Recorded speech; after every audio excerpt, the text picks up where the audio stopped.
चलिए हाय, so very good morning. इस वाली वीडियो में एक बार रिवाइज करते हैं जॉइंट ऑडिट होता क्या है। सो दिस इज सीए ओम गर्ग। आप अगर चैनल पर नए हैं तो सब्सक्राइब कर लीजिए। चलिए तो पहले ये समझते हैं कि ऐसा जॉइंट ऑडिट होता क्या है। देखिए, हमारे पास ये क्लाइंट है, बहुत बड़े क्लाइंट है। मान लीजिए ये एक इंडस्ट्रियलिस्ट है, ठीक है, बहुत बड़े क्लाइंट है। अब अकेले इस सीए एक्स के लिए इनको सर्व कर पाना थोड़ा सा मुश्किल है। यहाँ पे हुआ क्या, सी ए एक्स और सी ए वाई, ठीक है, आपस में मिल गए। लेकिन ये जो अरेंजमेंट बना है ये टेम्परेरी अरेंजमेंट है, ठीक है। इसको ऐसे मत सोचिएगा कि ये एक पार्टनरशिप है, ये एक टेम्परेरी अरेंजमेंट है। मतलब ये क्लाइंट को सर्व करने के बाद अलग हो जाएंगे, पहली बात। ठीक है, टेम्परेरी अरेंजमेंट है। बहुत स्टूडेंट्स ये सोचते हैं कि नहीं ये पार्टनरशिप है। पार्टनरशिप नहीं, टेम्परेरी अरेंजमेंट है। टेम्परेरी अरेंजमेंट क्यों है? मैंने आपको बोला कि बहुत बड़े जब क्लाइंट होते हैं ना, तो ऐसे केस में फिर दो सीए फर्म आपस में जुड़ जाती है। और जनरली जितना मैंने देखा है कि एक सीए फर्म वहाँ की लोकल की होती है। जैसे फॉर एग्जांपल इस क्लाइंट का जो हेड ऑफिस है वो कोलकाता में है, ठीक है, जो हेड ऑफिस है वो कोलकाता में है।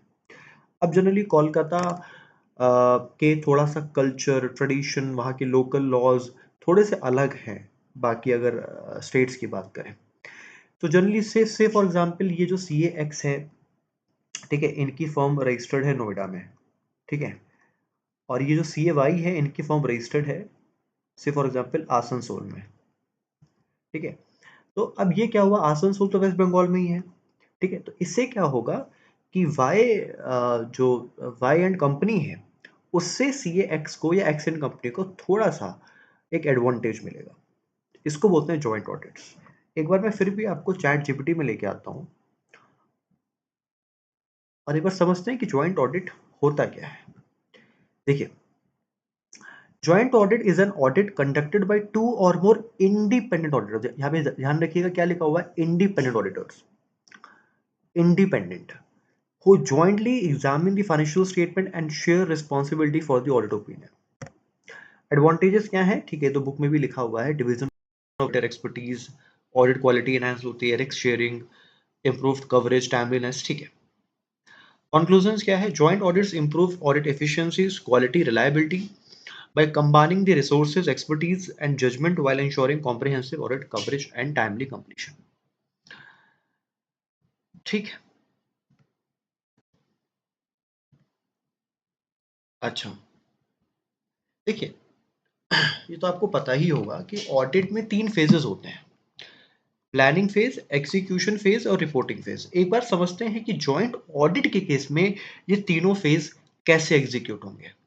देखिए, सबसे पहली बात हम लोग ज्वाइंटली प्लानिंग करेंगे, ठीक है। मतलब एक्स और वाई दोनों सीए फर्म्स के जो भी मेन पर्सन्स हैं, की पर्सन्स हैं, वो आपस में बैठेंगे और प्लानिंग करेंगे।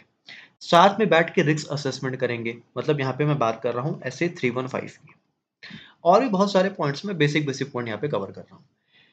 अच्छा, बात आती है एग्जीक्यूशन की। तो एग्जीक्यूशन में क्या होता है ना, हम काम बांट लेते हैं। जैसे फॉर एग्जांपल सीए एक्स ने कहा कि हम एसेट्स चेक करेंगे क्लाइंट की, या इनकम चेक करेंगे, या फिर ब्रांच 1 की ऑडिट करेंगे। सीए वाई ने कहा चलो ठीक है, हम लायबिलिटी चेक कर लेंगे, या फिर ब्रांच 2 हम कवर कर लेंगे, या एक्सपेंसेस हम कवर कर लेंगे। तो या तो काम बटा होगा, जनरली 90% ऑफ द केस में काम बट जाता है, मतलब एरिया डिवाइड हो जाता है। कुछ कुछ केसेस में काम नहीं बढ़ता है, तो जो कॉमन जो काम होते हैं वो फिर आपस में किए जाते हैं, ठीक है, वर्क नॉट डिवाइडेड।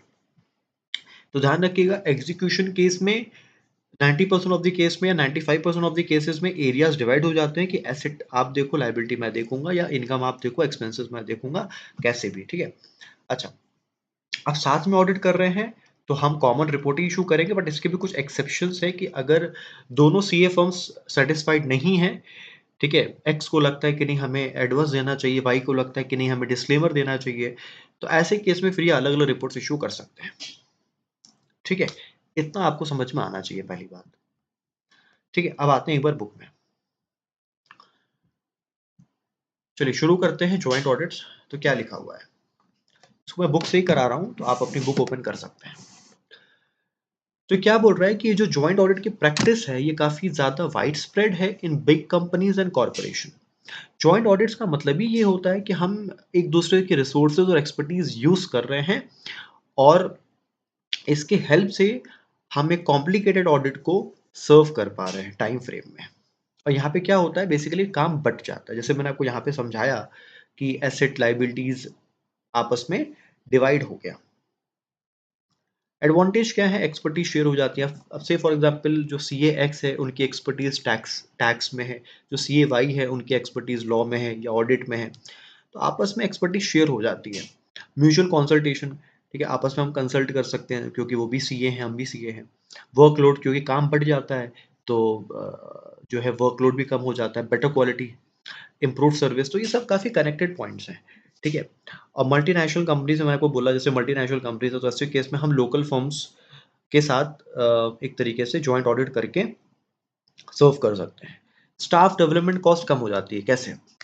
अब जैसे फॉर एग्जांपल ये जो मेरा क्लाइंट है, अब ऐसे समझिएगा, जो मेरा क्लाइंट है इनका कुछ इंटरनेशनल एक्सपोजर भी है। इंटरनेशनल एक्सपोजर मतलब ये एक्सपोर्ट इंपोर्ट भी करते हैं।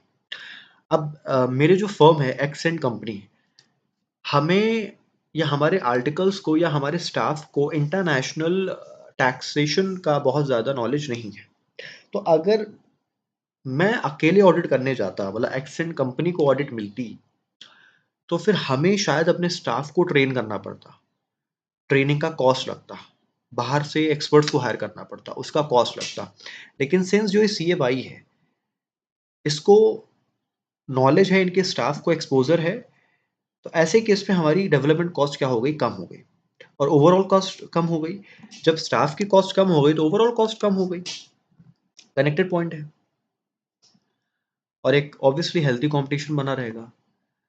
अच्छा, डिसएडवांटेज क्या है? सबसे बड़ा दुख, फीस शेयर हो जाती है। एक साइकोलॉजिकल प्रॉब्लम होती है कि से फॉर एग्जांपल जो वाई है वो एक बेटर पोजीशन पे है, वो काफ़ी हमसे सीनियर है।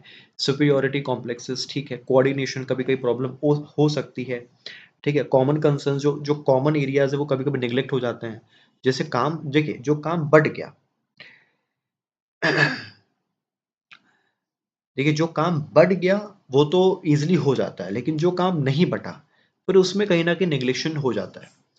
वो सोचता है कि नहीं वो करेगा, वो सोचता है नहीं ये करेगा। और लास्ट है अनसर्टेनिटी अबाउट द लाइबिलिटी, ठीक है। क्योंकि हम जॉइंट रिपोर्ट्स इशू कर रहे हैं, तो कल चल के अगर कोई इशू होता है, या कल चल के अगर कोई चार्ज ऑफ नेग्लिजेंस होता है, तो किसके ऊपर क्या लाइबिलिटी बनती है, इसके ऊपर भी कोई क्लैरिटी नहीं है।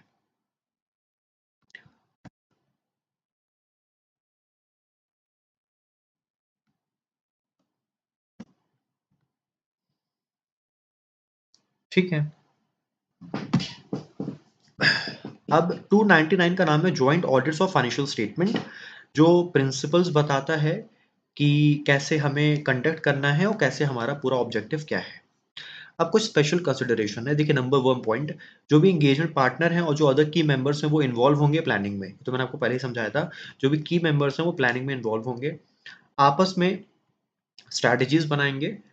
अच्छा, फिर ये है कि हम प्लान बनाएंगे। प्लानिंग के टाइम पे ये सारे फैक्टर्स कंसिडर करेंगे। ध्यान रखिएगा, ये सारे वही फैक्टर्स हैं जो हम चैप्टर 2 स्ट्रैटेजी में पढ़ते थे।